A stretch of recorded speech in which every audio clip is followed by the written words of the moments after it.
Dans cette vidéo, nous allons voir comment utiliser les tableaux en langage C. Le langage C permet de déclarer des tableaux. Donc, un tableau est considéré comme une collection de variables de même type, appelées les éléments du tableau. On les déclare par un type, un nom et une dimension. La dimension doit être constante, elle va être placée entre crochets. Le C alloue toujours un tableau dans une zone contiguë de la mémoire, c'est-à-dire les éléments du tableau sont alloués les uns derrière les autres. Une fois déclaré, attention, une fois déclaré, on ne peut pas redimensionner un tableau.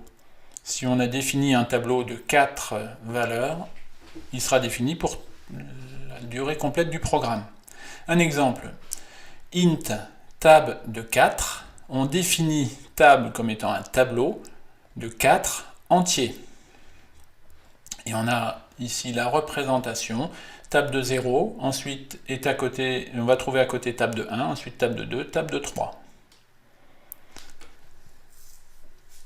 Dans cette écriture, define size 10, ça va nous permettre de définir un tableau à une taille fixe, qui est la taille de 10. Ce qui fait que dans notre programme, si on veut changer la taille du tableau, il suffira de changer la valeur du define. Int a entre crochets size, a est un tableau, ou un tableau une dimension, on peut parler de vecteur de 10 entiers. Le compilateur réserve size place en mémoire pour ranger les éléments du tableau, donc là 10 valeurs. Un autre exemple, a est un tableau de 5 flottants. Et avec ici, on s'aperçoit la différence de la déclaration précédente.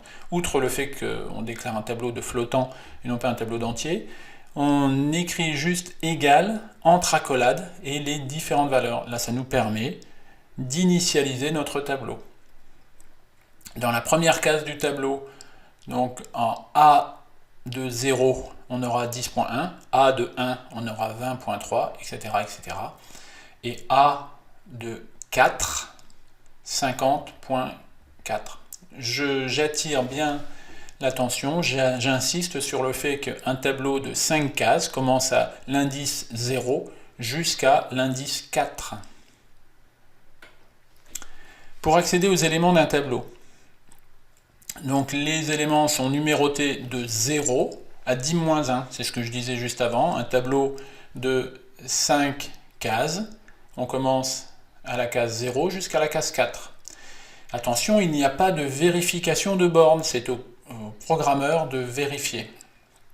Si je prends l'exemple de ce programme, on définit un tableau de 6 entiers avec i une variable valant 7. On va positionner dans tab 0 la valeur 59, c'est ce qu'on trouve ici. Tab de 5, on va lui mettre la valeur -10.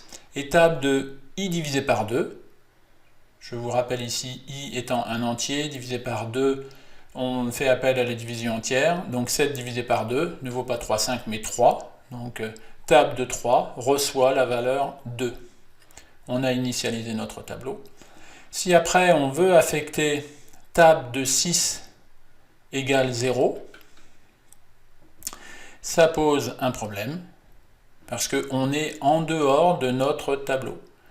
Au même titre pour tab de -1.